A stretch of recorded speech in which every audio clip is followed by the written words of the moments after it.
Welcome to the Crafty Meraki Countdown to Christmas. I'm Beth with Bourbon Creek Crafts, and today there are only 8 days left till Christmas. Can you believe it? And each day, Crafty Meraki is coming to you with some Christmas inspiration to count down the days and help you in any of the Christmas crafting you might still be doing. Today, I have the Merry Tag die. This is a slimline tag. It's 6.5 inches long by 2 3/4 inches wide. And then it also includes the words Merry and then Christmas and wishes. So you can kind of get a better view of it here. So I will be playing with this today. I am not going to make a tag though. I will be using these pieces on a card. So let's get crafting. I'm going to start off by doing all of my die cutting. I am going to be making an A2 sized card, so I am not going to use the whole tag. I'm just going to use a portion of it. So in order to get a smaller piece, I'm just kind of laying the tag off the end of my scrap of the ornament paper there, and that way I get kind of a clean edge on one side, and then I get some of that nice rounded detail border on the other side. And then I have some mirror cardstock, red mirror cardstock that I'm going to cut my sentiments out of.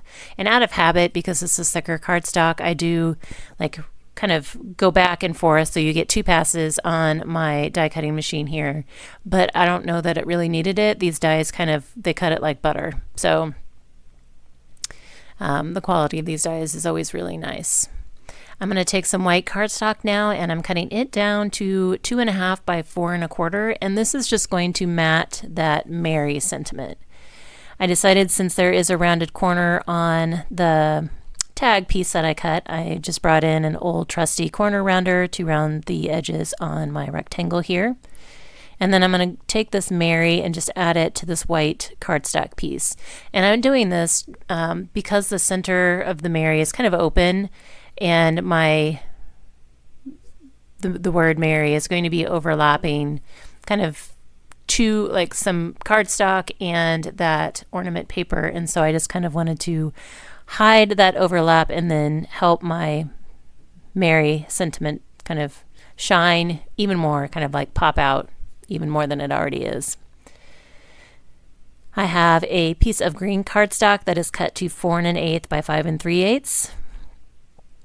And then I'm adding my ornament strip kind of horizontally across this piece, and it was a little longer than I wanted, and so I just kind of let it overhang on that right side, and then I will come in and trim that excess off. And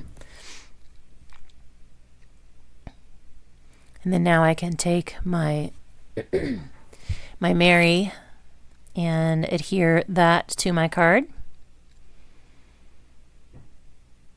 I thought that scrap of ornament paper was on my desk, and so I thought it was a really good festive piece to start with. And then by pulling in the mirror cardstock, it's just very bright, shiny, and festive. Very true traditional Christmas to me. I'm going to add the word Christmas down here at the bottom, adding a little bit of glue to the back. Realized that there was one little part of the H that I forgot to pop out. And I'm going to adhere that down kind of right there at the bottom of the ornament piece. It overlaps the green cardstock just a little, but not enough that it takes away from the sentiment. And because it is kind of stiff, I am going to let my paperweight punch, if you will, set on it for a little bit, and then I'm just adding the dots to the eye here. And then we'll let that sit some more. And then now I can add this to my A2 card base, which A2 standard size for US is 4 1/4 by 5 1/2.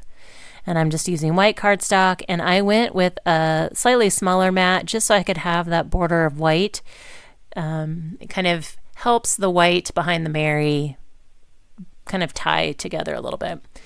I'm also pulling in some of the matte silver opal gems. I thought these would be a nice finishing touch for the card. They're not overly shiny, but they're also still kind of pull out some of that metallic element that's in the ornaments And it also adds a little bit of dimension. And if you've ever watched any videos on my channel, you know that this part of the process for me seems to be a struggle, like trying to find, the perfect spot for all of my little gem type embellishments. So I fiddle, move them around, kind of audition them in a couple different places before I finally figure out where it is that I want them exactly. And once I finally figure that out, I'll bring in an old jewel picker tool to hold the gems while I add some glue to my card base. I can't believe there's only 8 days until Christmas. I don't know where this month has gone. I'm still Christmas crafting. I guess my question for you, are you still Christmas crafting or are you done?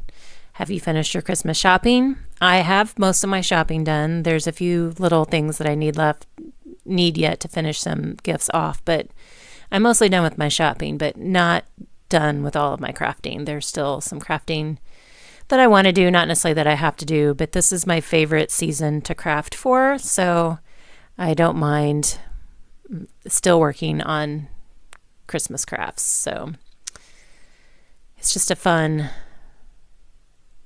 season, kind of just bright and cheery. It's also my favorite season to decorate for. So now that I have the front of the card finished, I am going to take some of that scraps that I had left from the ornament paper, and I'm just going to cut off that strip at the top at an angle and create a little banner piece that I'm going to put across the bottom of my card. It just adds a little fun touch on the inside and carries that pattern through. And now my card is complete. I hope you have enjoyed my simple but elegant card and have enjoyed all the inspiration on this channel so far, and continue to check out the inspiration for the rest of the month. Happy holidays, everyone.